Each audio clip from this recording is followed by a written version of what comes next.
Partner with and chair for the government contracting group of Obermayer, Redman, Maxwell, and Hippel. Maria focuses her practice exclusively on federal government contracting and procurement, with a particular emphasis on construction-related contracting issues, small business procurement. Maria helps her clients navigate all stages of the federal procurement process. Her clients include primes and subs across the various industries and doing business with a number of federal agencies. Her primary practice areas are bid protest litigation, asserting and defending bid protests before agencies, the GAO and the COFC, REAs, claims and claim appeal litigation before the boards of contract appeal and COFC, including claims related to contract changes, differing site conditions, defective specifications, all varieties of delay and disruptions, suspensions, and terminations, performance and compliance counseling, federal subcontracting, subprime dispute resolution, pass-through claims and litigating agreements, and small business procurement. Maria, that's a lot of stuff. I'm running out of wind, so I am going to turn it over to you. Thank you so much for joining us today. Thanks, Mike, and thanks to everyone out there for joining us. Mike, I'm not sure if my slides are up. I'm still showing a thank you to our sponsors slide on my screen. I'm going to go ahead and bring that right up for you. All right, thanks. So as Mike said, my name is Maria Panichelli. I am a partner and the chair of the government contracts practice group at the law firm of Obermayer. Obermayer is a full service law firm, but my group, the federal government contracting group, focuses exclusively on federal government contracts. So Mike kind of led you through what it is that I do. So I won't repeat, but I think most relevant for our purposes here today, I help a lot of clients on two aspects of legal issues that come up with government contracts. The first is performance and compliance counseling, which is, hey, we're on site, we've got an issue that came up, how do I deal with it in a way that hopefully avoids any ill will and resolves any disputes with the agency, keeps the relationship with the owner going in a good way, and also simultaneously protects your rights if for some unfortunate reason you're not able to work out the dispute and you ultimately need to seek an adjustment of the contract. So that is a lot of what I do, and that's what we're going to be talking about today. Next slide, please. So I think what probably makes sense is to start at the very beginning and just talk about what are REAs and claims. And when I say REA, that stands for Request for Equitable Adjustment. Both Request for Equitable Adjustment and claims are a way of requesting an adjustment to your contract, either in terms of time or in terms of money. They are dispute resolution mechanisms used in federal government contracting because in federal government contracting, unlike in other contexts, you can't just go start with a complaint, like a breach of contract complaint in a local court. For those of you who have done business, especially private or commercial industry business, you'll know that generally your first step, if you've got a dispute, if you're not able to work it out, is you file a complaint, and it's usually a breach of contract complaint. Well, you can't do that when the other party is the federal government. You need to exhaust your administrative remedies under what's called the Contract Disputes Act, and we're going to talk about that a little bit more. But the idea is you've got to try to work it out with the agency first before you bring it to a judicial body.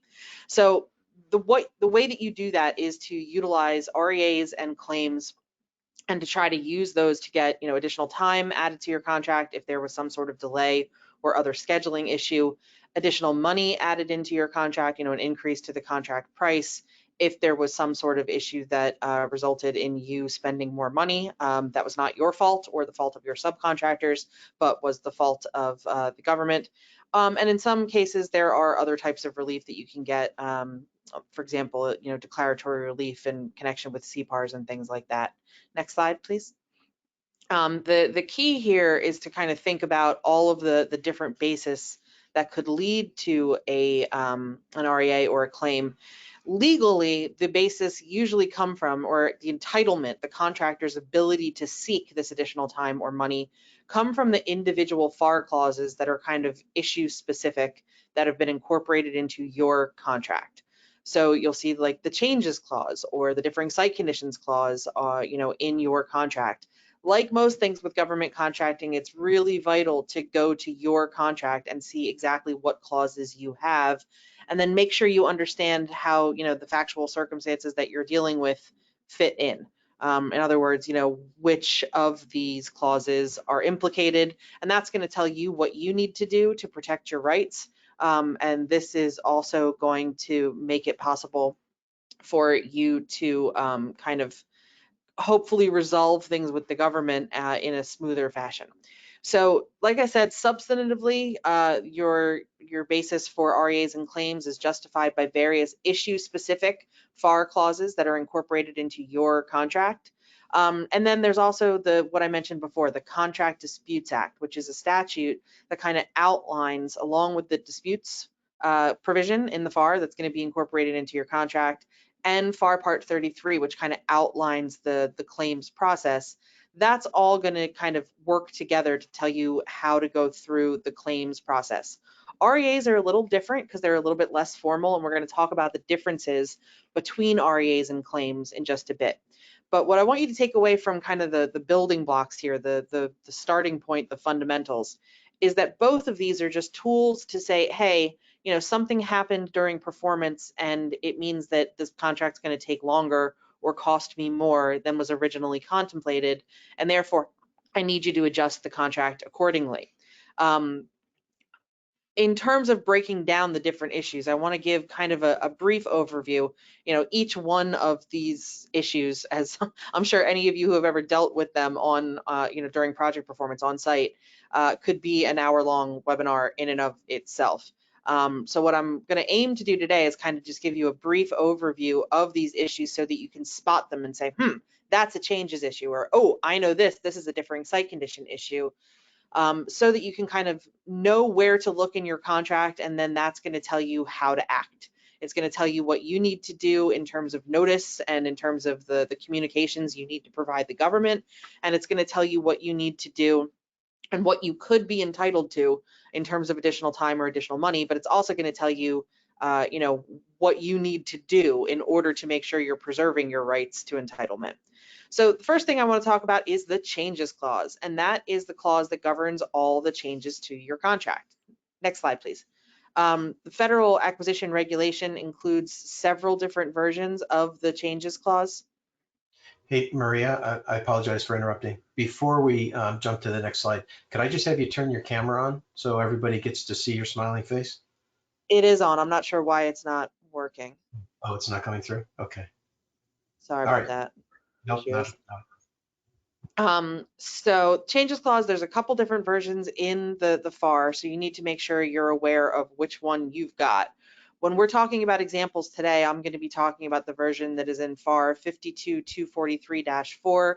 That is because that is the most common version, and it is especially the most common version when you're dealing with, architect, engineer, design, construction type contracts. So that's the one we're going to be talking about, but definitely take a look at your own contract when you're dealing with the changes issue. See which version is included. And funny thing to note about the changes clause is it's one of those really important clauses that's going to be in, mostly every government contract. Now, that being said, sometimes there are errors. Sometimes things are dropped out of government contracts that are supposed to be there. There's this funky thing in government contracts law called the Christian doctrine. And what the Christian doctrine says is that for the most important clauses, the things that are viewed as fundamental and seminal to the government contracts process, basically the courts are going to say, yeah, we're going to read them in anyway, even if the government forgot to put them in there. And the changes clause is one of those clauses. So technically, even if your contract doesn't have a version of the changes clause, most likely the courts are going to say, yeah, but it was supposed to be in there, so we're going to treat it like it's in there. Next slide, please. So the thing that's cool about the changes clause, or I guess also I should say that could be a little bit tricky about the changes clause, is that there are two types of changes. There is an express change, which is pretty easy to spot because it's either one that the government specifically outlined by issuing a modification to the contract. Obviously, by modifying the contract, by definition, they're admitting that that is a change to the contract. Or maybe they said, we're thinking about making a change. They put out an RFP asking you how much additional time, how much additional money would it take to do this contract in a different way. And then obviously the results of that would most likely be an express change. But there's another side to the changes clause. There are constructive, or sometimes called implied, changes. And those are a little trickier to spot, and contractors sometimes don't know when these types of things occur that they are kind of under the purview or within the jurisdiction of the changes clause. So Section A of the changes clause, and again, I'm looking to 52.243-4 as the version of the changes clause we're talking about today. But Section A of that clause basically outlines a contracting officer's right to make a change to the contract. And it says they can make a wide variety of changes, including changes to the specs, drawings, designs, changes to the method or manner of performance of the work, changes to the government furnished property, or changes that would direct acceleration of performance of the work. But then B goes on to say any other written or oral order that causes a change shall be treated as a change order under this clause. In other words, under A gives the contracting officer pretty wide leeway to issue changes and to do modifications to the contract. But then B says, and even if there's something else that's a change that the government doesn't call a change, but that causes a change, we're going to treat it like a change. Age-old adage of if it walks like a duck and it talks like a duck. So the idea here is it doesn't need to be in the form of a modification. It doesn't even need to be in writing.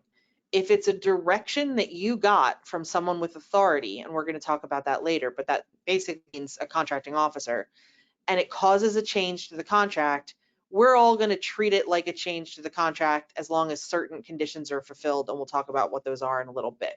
So some examples of this. I had a contract for a client, or a case for a client a couple of years ago where they were going to be able to do a lot of construction work, on-site work, obviously on the site. And then there was some integration of security features, once they constructed the new buildings, once they did some certain renovations, once they installed some new security fencing and some new security software on the buildings in terms of like access doors and things like that.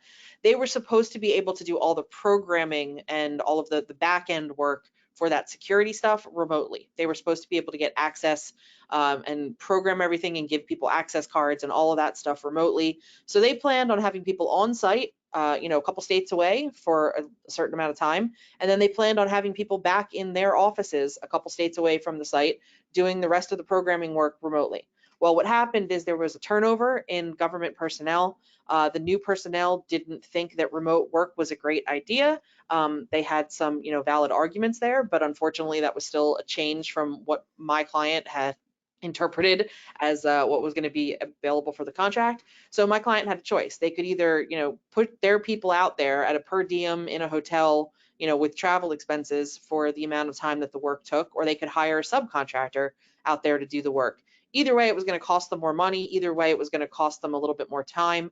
That is a change to the means and methods of work. So there was no modification issued. There was no specific order from the government saying, hey, I'm going to make a change to the contract, but it constituted a change to means and methods, and that is a change under Section B of the change order clause, or I'm sorry, the changes clause.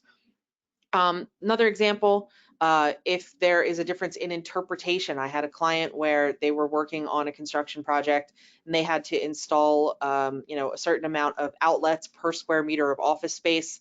There was a little bit of a disagreement between the government and the contractor as to how you interpreted square meter of office space, if it was per office or per floor. And ultimately the government's interpretation resulted in directing the contractor to install far more outlets. That is a change in the interpretation of the contract. And even though it's not called a modification, it's a change under B of the changes clause. Next slide, please. So the key in terms of, why I'm spending so much time on the different types of changes and why it matters. Remember your goals here. You want to be able to resolve disputes. You want to be able to keep the lines of communication open with the government. You want to be able to, hopefully solve these issues without getting to a dispute, but you also want to be able to preserve your claim rights if you ultimately need to file an REA or a claim seeking the additional time or money that you're entitled to under this clause. So the very important thing to keep in mind here is that when you're dealing with constructive or implied changes, you need to give notice that there was a change. Section D of the changes clause kind of says, hey, look, we've talked about A, express changes, we've talked about B, implied changes.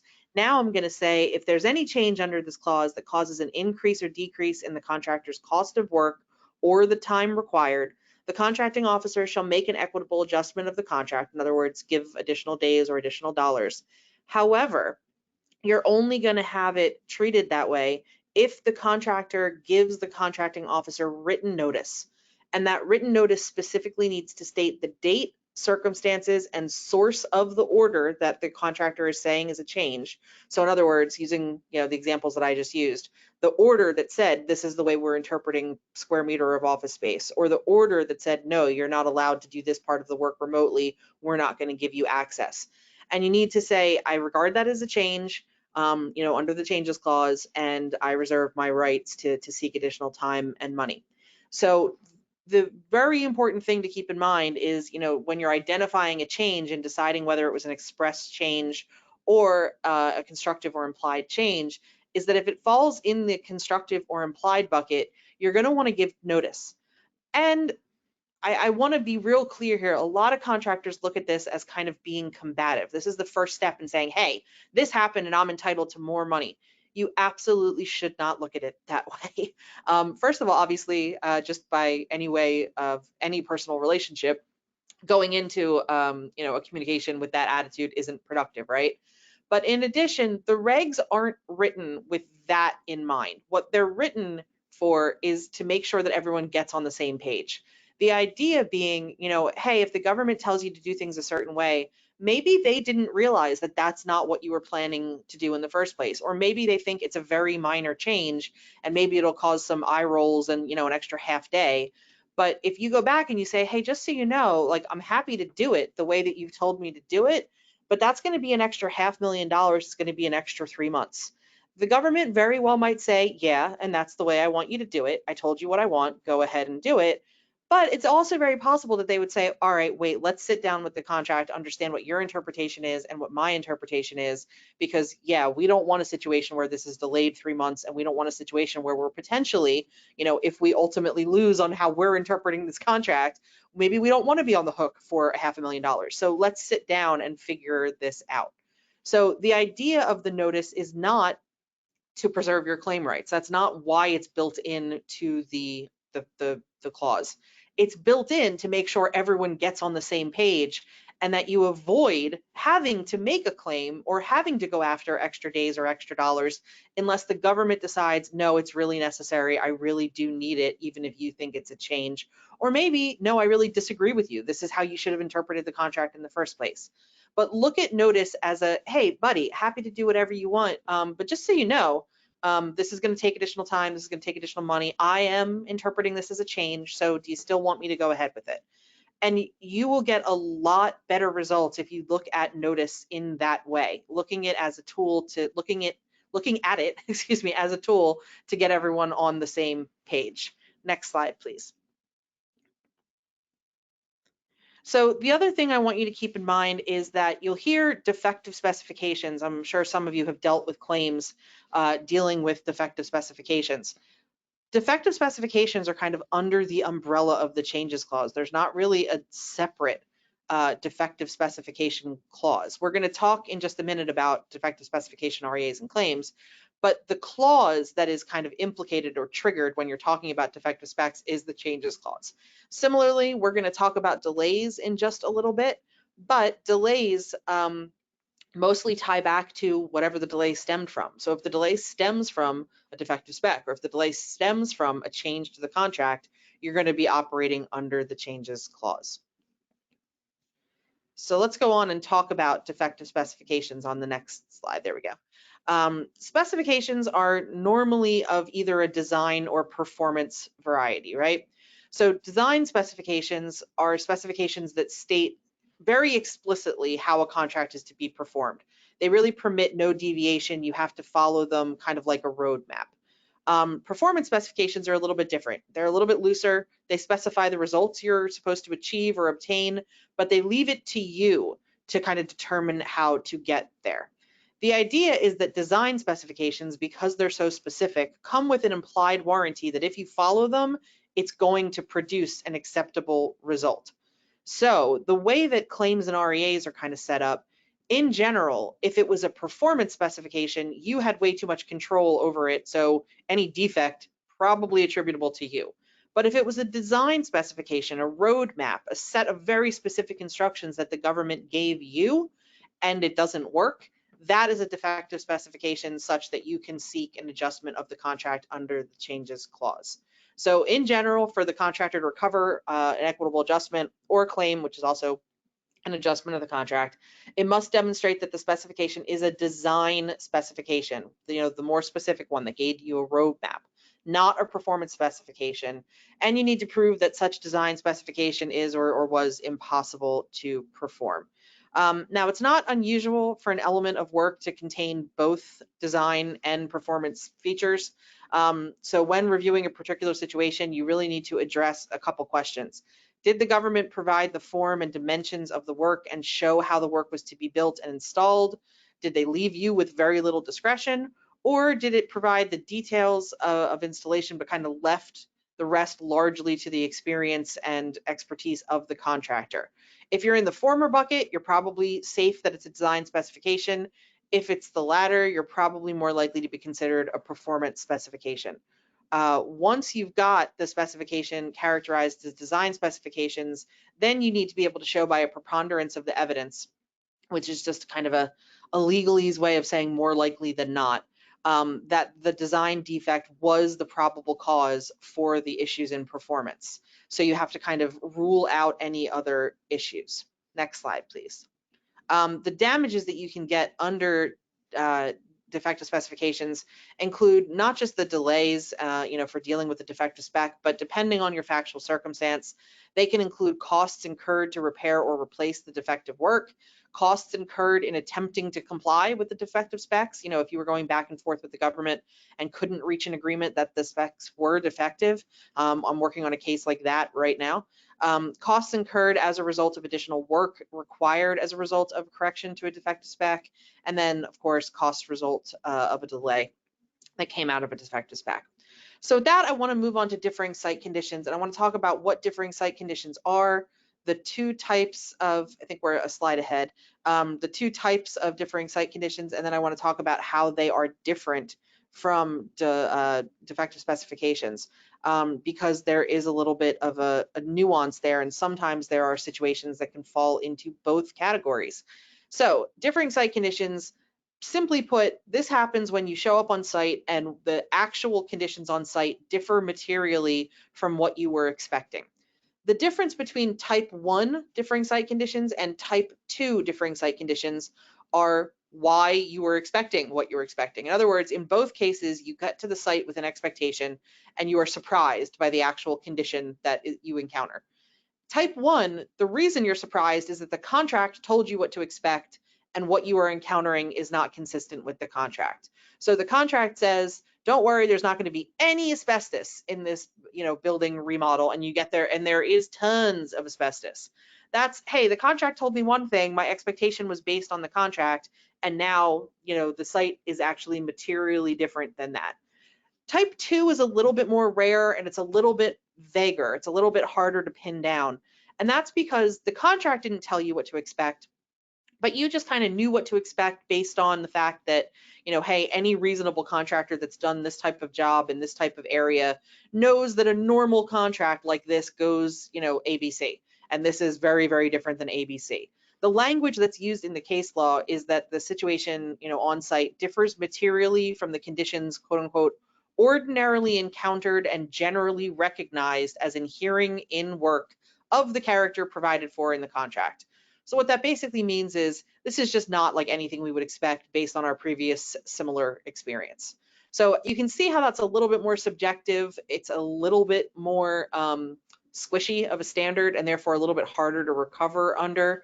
Type 1 is the one that you see a lot more often, and that's because the idea is that there is a material difference between what the contract says. All right, so another thing to keep in mind with regard to differing site conditions is, like with the changes clause, there is notice that you need to give.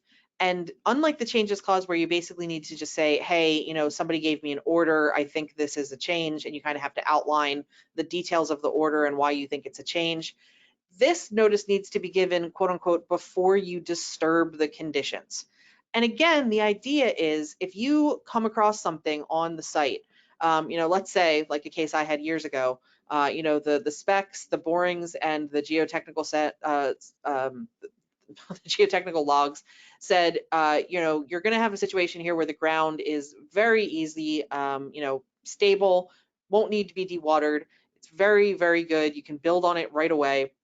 And the client got there and it was basically contaminated soup, needed to be dewatered for a long time and a lot, and it was contaminated with wastewater. It was not suitable to build on. It was all collapsible soils, lots of geotechnical issues. So the idea there, again, is if you go to the government and you say, hey, just so you know, before I start this really expensive dewatering plan that's going to cost a lot of time and a lot of money, are you aware that there's this differing site condition here? Because it might be that the government says, oh, we don't want you to undertake a bunch of work that's going to be additional time and additional money because there was a differing site condition. That's not that important to the project. We'll just descope that piece and we can move on with the rest of the performance. I can't say that's definitely going to happen, but again, look at notice as a let's get everyone on the same page and make sure that we need to go ahead with the more expensive, more time-consuming work before we do that and have to go after money later. Failure to provide this written notice is generally considered prejudicial to the government, which means it's going to hamper your ability to get additional time and additional money under this clause if you fail to give the appropriate notice at the appropriate time. So one last note on differing site conditions, I want to kind of just point out the difference between differing site conditions and defective specifications. So a differing site condition, like I said, occurs when the physical conditions on the project site are different from what was indicated in the contract, usually in the plans and the specs. A defective specification occurs when the plans and spec direct you to do work in a specific way that won't produce a satisfactory result, and that usually means that they failed to take into account the existing conditions on the ground. So, an example, a set of plans that indicates the wrong location for certain utility lines, that's a differing site condition claim. But a set of plans that tells the contractor to install the wrong size of pipe for the depth of the line, that's a defective specification claim. That being said, most of the time, a differing site condition is also a defective spec by definition, because the specs told you to expect one thing and you can't actually expect that because that's not what's actually on site. So again, if you've got issues that come up, it's important to talk to an attorney, to a legal professional, get an opinion of kind of what situation you're dealing with, what clause or clauses are implicated or that you are triggering, and therefore what your obligations are, so you can make sure to check all those boxes and cover all your bases. Again, you should always be approaching this with the idea of I'm giving the government notice so that we can resolve this issue and so that we're all on the same page, and that they know and I know I think it's a change, or they know and I know I think it's a differing site condition, and I'm going to go ahead and do the work. But they know that I might be asking for additional time or additional money added to the contract on the back end, and no one's going to be surprised by that. And I've fulfilled my notice conditions, so I've basically given the notice that I need to give to not be prejudicial to the government and to make sure that the government actually wants me to go ahead with this more expensive and more time-consuming work. Next slide, please. The final issue I want to talk about in this realm is delays. The one thing that I kind of want to start off with is that contractors a lot of times lump a lot of things under delays. You'll hear a lot of times delays used as kind of referring to any scheduling issue you have. And that is not technically correct from a legal standpoint, because there are different clauses that can be triggered. And like I said, your rights and your obligations are going to change depending on which clause you're operating under, which provision, which FAR clause in your contract. So there are multiple bases that give you a legal right or to an equitable adjustment for delays. Like I said before, if there's a delay that arises out of the changes clause, then you're going to be seeking relief under the changes clause. If it's out of the differing site conditions clause, then you're going to be operating under the differing site conditions clause. Both of those provide a right to seek additional time or additional money if there was a change that resulted in a delay or an addition of time to the project. The idea, however, is that there's a difference between delay and disruption and inefficiency, and delay and acceleration, and delay and constructive suspension. So not only are you looking at a couple different clauses that your actual delay claim could be based under, but you have to make sure you're actually dealing with a delay claim. You might not be dealing with a delay claim. There's a distinction in the law between a quote unquote delay and a disruption. Sometimes disruption is also known as cumulative impact. They both arise oftentimes together. They both are scheduling related, but a delay claim captures the time and the money potentially of not being able to work. The idea that the critical path, and we're going to talk about that in just a second, is delayed, that the actual time needed to complete the project has been extended. Disruption instead captures the cost of working less efficiently. So if there's a delay that moves back the critical path such that you actually would be finishing the job 3 months later because just the lead times work out that way, there's no float, then you're most likely dealing with delay. If you've got an issue where, hey, we can still get this done in time, but we had to resequence everything, we had to move people around, we had too many trades stacked on top of each other in the same room, which made them much less efficient, which then, resulted in additional time and additional money. That's a disruption claim. So it's important to understand when you're talking with your attorney, to distinguish between the two and be really clear about whether or not it added critical path time to your claim or not. Next slide, please. So I want to talk about the different types of delay, and then I'm going to circle back and finish up with that critical path piece. Compensable delay is delay that the contractor believes is the fault of the government alone. A differing site condition, of defective specification, a change caused by the government. That when something is termed to be compensable delay, you can seek as a contractor additional time and additional money for the delay. If it's an excusable delay that is caused by something beyond either party's control, in other words, it's not your fault, but it's not the government's fault either, that's going to be excusable delay, which means you can get your days added to the contract, but there's not going to be any dollars. Contractor caused, as the name would imply, that's on you. You caused the delay, or maybe your subcontractor caused the delay, which is an issue you can work out separately with your subcontractor, dispute with your subcontractor. But this is not going to give you time or money because obviously it wasn't the government's fault, it was your fault. The key here is understanding how these different things can overlap to form concurrent delays. If you have at any point a compensable government-caused delay, but it overlaps with another excusable delay, or it overlaps with most likely a contractor-caused delay or some other subcontractor-caused delay, it kind of gets converted to an excusable delay, which means that you're going to get your time, but you're not going to get any money. So it's really, really important to have, a deep knowledge of scheduling, to understand what your delay or disruption claim is based on, to understand if it overlaps with anything, because one of the knee-jerk things that you get back from the government on any delay claim is trying to say, yeah, but you would have been delayed anyway because of these issues that you were causing. That makes this all concurrent, and that makes it go away, or it makes it at a minimum excusable, so you can get the days. Fine, we'll give you 3 extra years on your contract, but you're not getting a cent for it. So you need to work these issues out with your attorney and really get clear on what type of delay you're dealing with, and whether that makes it worth it to actually seek an REA or a claim. Next slide, please. I mentioned this before, but only delays on the critical path are compensable. Critical path is a way of grouping interrelated activities on a construction project. Delay to an activity that's on the critical path, because of the critical path being the way you're grouping the activities, usually results in a corresponding delay to the completion of the project. So in other words, it's actually moving the project completion date back. It's not just disruption, it's delay. This becomes really critical to the calculation of delayed damages, because only construction work on the critical path has an impact on the time in which the project is completed, and those are the only delays that you can recover for. Again, doesn't mean you can't recover for, resequencing or inefficiency, but it means in terms of delay, that's really the limitations you're dealing with. All right, so let's take a look at government common defenses, or the common things that come up when you seek an REA or a claim and you're attempting to add additional time or additional money, or asking the government to add additional time or additional money to your contract. Lack of notice. We talked about the different types of notice and how you have to make sure to understand what your situation is, what clause you're under, what notice you need to give, because if you fail to give notice, a lot of times you are hampering your ability to seek that REA or that claim later. So you really want to make sure you fulfill that notice, your notice requirements.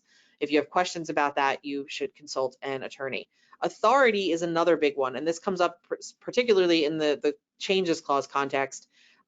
Contracting officers have the ability to make changes to the contract. Contracting officers representatives, and if you work for the VA, COTRs, contracting officer technical representatives, do not. So if you have a contracting officer that has delegated a lot to the COR and you're only dealing with the COR, and the COR is giving you orders that could result in a change, you need to run that up the flagpole, because if you just go ahead and follow their orders and then later try to say, hey, the COR told me to do this, I learned that this is a constructive change and I'm going to seek that under the changes clause, the government is going to come back and say, right, but the contracting officer didn't tell you to do that, and they're the only one that has the authority to make a change, so you should have known that you don't follow the COR or the COTR in terms of this kind of stuff. The final one that you need to watch out for is waiver, accord, insatisfaction, or release. Different ways of saying the same thing. Be very careful of the modifications you sign if they're bilateral and require your signature. There is oftentimes some language in the closing statement that includes something to the effect that this constitutes a full and complete, equitable adjustment, or this represents full and complete compensation for all costs, direct and indirect, delayed and otherwise, blah blah blah blah blah. You sign something with that kind of language, you have just waived your right to go after any time or money with regard to the change that's in the mod. Where I see this come up the most often lately is, if you've got an issue that comes up and the government says, look, we agree it's an issue, we're going to give you the time now so we don't have to get into discussions about delay or liquidated damages, but we need to seek the budgeting, we don't have the funding right now, so we're going to give you the days and we'll give you the dollars later. And sometimes even when you have that agreement, because, and I don't think it's malicious, I don't think it's an attempt to trick you, but sometimes just because all modifications are supposed to have that language, the government will then send you a modification that has that waiver language, and technically if you sign it, you've just waived your right to get the money later. So be very careful about the closing statement language and anything that can be construed as a waiver or saying, yep, I'm all paid up, don't worry about me, when you get a modification, especially if you're planning on seeking additional remedy later. Next slide, please. I want to real quick just mention some things, I guess next slide, about COVID considerations in this wonderful age that we're living in. And then I want to go on to just quickly kind of running through the litigation process. There are a number of clauses talking about excusable delays in government contracting. I will not go into them now because we're a little bit short on time, but there's an excusable delay clause, a government cause delay clause in the commercial items clause. There's a subdivision that's excusable delay. All of them mention pandemics and quarantine restrictions. But again, remember the difference between excusable delay and compensable delay. So excusable delay is great. It means that you're not responsible for the delay out of a pandemic or out of the quarantine restrictions, but it doesn't get you the money that the delay might have cost you. So you might want to take a look, you might want to talk to your attorney about whether things that have happened fall under the changes clause or fall under some other clause, such that you might be able to argue there is a compensable delay or some sort of thing that would get you the days and the dollars. Next slide, please. I want to move on now to talking about the differences between REAs and claims. Next slide, please.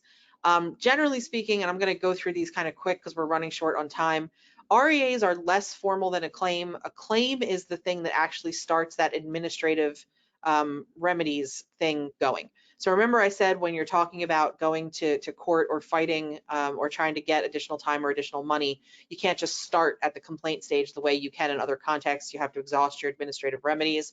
That is what a claim does.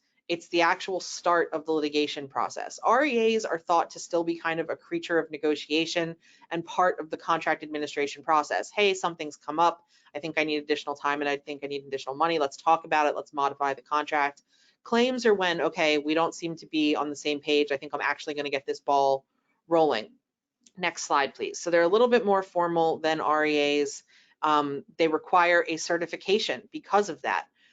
REAs that are on DoD contracts seeking an amount in excess of the simplified acquisition threshold require a certification. It is a different certification than you need for a claim, and you have to certify all claims over $100,000. So make sure that if you're in either one of those scenarios, you are using the correct certification language. Next slide, please.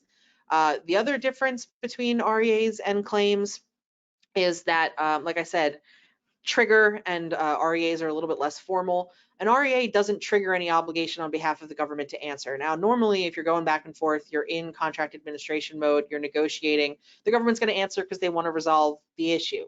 But they don't technically have to answer an REA. On the other hand, once you file a claim, FAR 33-211 talks about what the agency has to do. They have to answer you. They have to prepare what's called a COFD, which is a contracting officer's final decision, and that's going to lay out kind of the government's answer to your claim. Next slide, please. Recovery of costs. When you are talking about your prep costs, in other words, the costs that you might pay someone like me or someone like an expert or someone internally to help put together all of the background for an REA or a claim, all of the costs that you incur putting together an REA are recoverable. So you can ultimately include them in your REA or your claim. Your claim costs are not recoverable. So this comes from a 2011 case called Tip Top Construction. The reason that this is important is that because of this, a lot of people choose to kind of go the REA route before going to the claim route so that they can recover their costs. Next slide, please. REAs and claims format, pretty much the same. They're mostly going to take the form of a letter. You've got to outline the facts. You've got to outline the law. Claims need to be a little bit heavier, or at least I think in best practices should be a little bit heavier on actually explaining the clauses in your contract and your legal entitlement, using cases as examples to the additional time or the additional money. But the key in either case is to provide an explanation of the facts entitling the contractor to compensation or relief. That's what's going to get you a more detailed COFD in response as well. Next slide, please. So how do you know which to choose, REAs or claims? Like I said, if you're actually trying to start the litigation process, if you're trying to get that ball moving and you want to exhaust your administrative remedies, the claim is the only thing that's going to do that. But filing an REA first doesn't preclude the later filing of a claim. And in fact, many people start with an REA first, say, let me see if I can work this out. If I can reach this, as a creature of negotiation in like a little bit less formal way with the government. And then only if they don't like the response they get in an REA, or if they get no response to an REA, then they convert it to a claim and they move forward with the claim process. Like I said, doing it that way also means that you can recover the costs of what you put into your REA. It also means that you might get a response that kind of allows you to beef up your claim if there are certain weaknesses or certain things that you didn't address. In terms of timing, there is a 6-year statute of limitations on claims. You want to make sure that you don't think the fact that you got an REA in there tolls that deadline. It doesn't. So the only reason to kind of skip the REA stage and go right to a claim, or if you think, hey, look, this is a lost cause, I'm never going to agree with the agency, I might as well, move faster towards litigation, or if you're running out of time with the statute of limitations. Otherwise, really no reason not to try to work it out in an REA, less formal, more, negotiation stance first. Now, that's not to say that you can't still settle or still work something out after you file a claim. You can settle right up to the time that you go to court, or at court if you go all the way through the litigation process.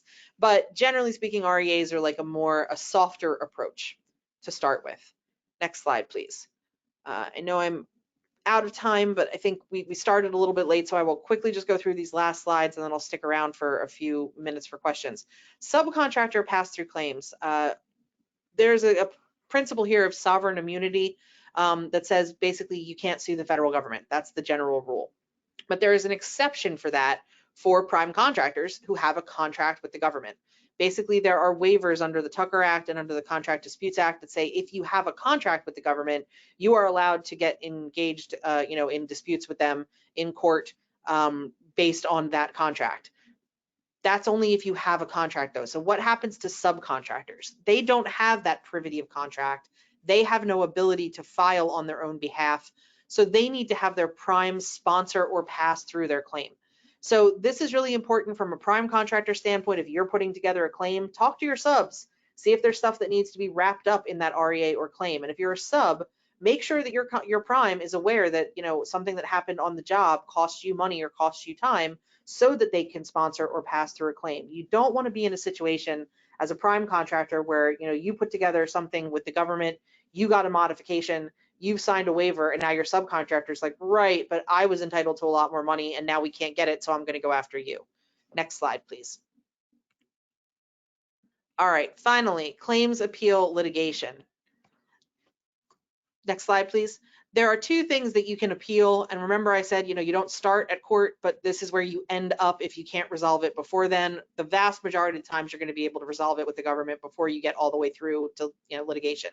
But what you're going to appeal if you don't like the answer that you get in your claim, or if you didn't get an answer to your claim, is you can either appeal the COFD that denied your claim, or if the government doesn't answer within a reasonable time, and a reasonable is going to depend on the factual circumstances.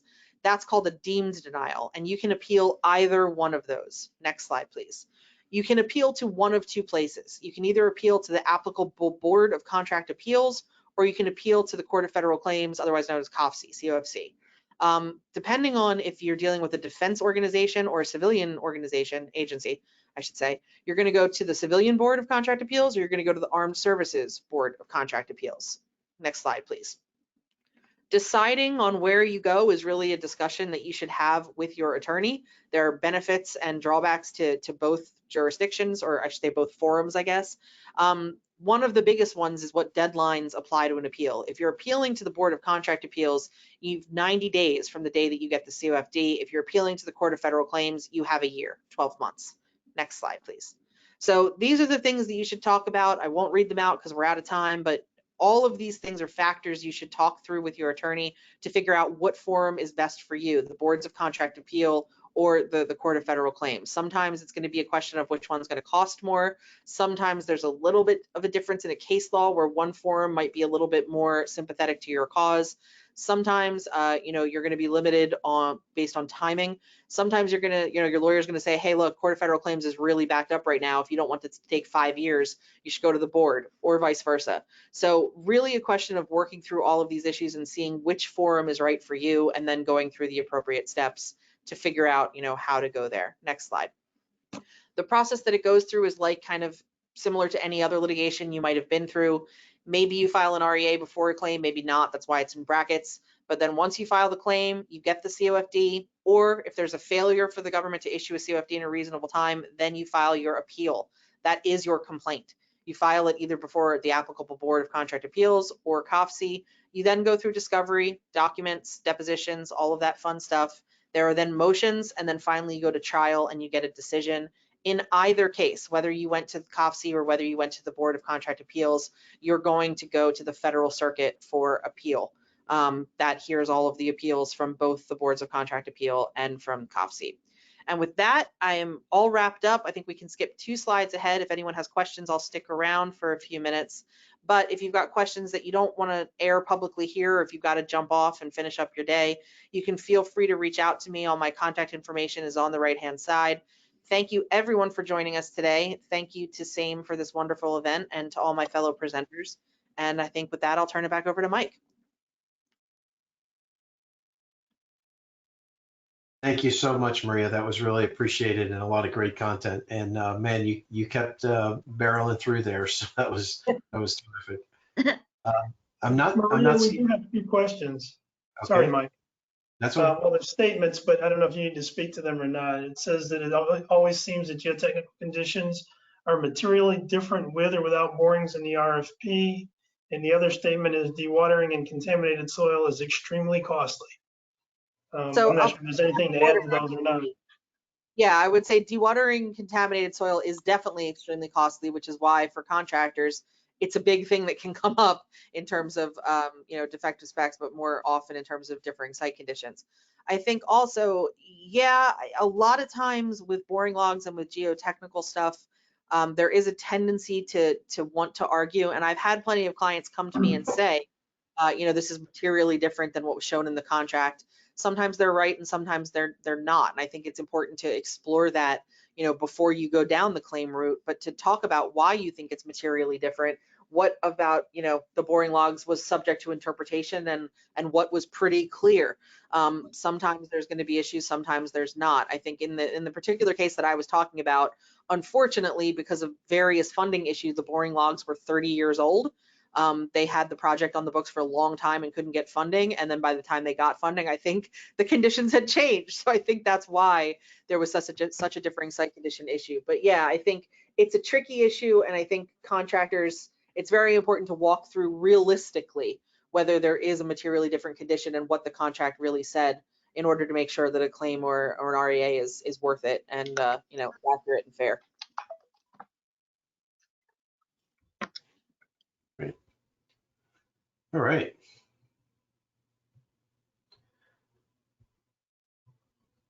So I think for now,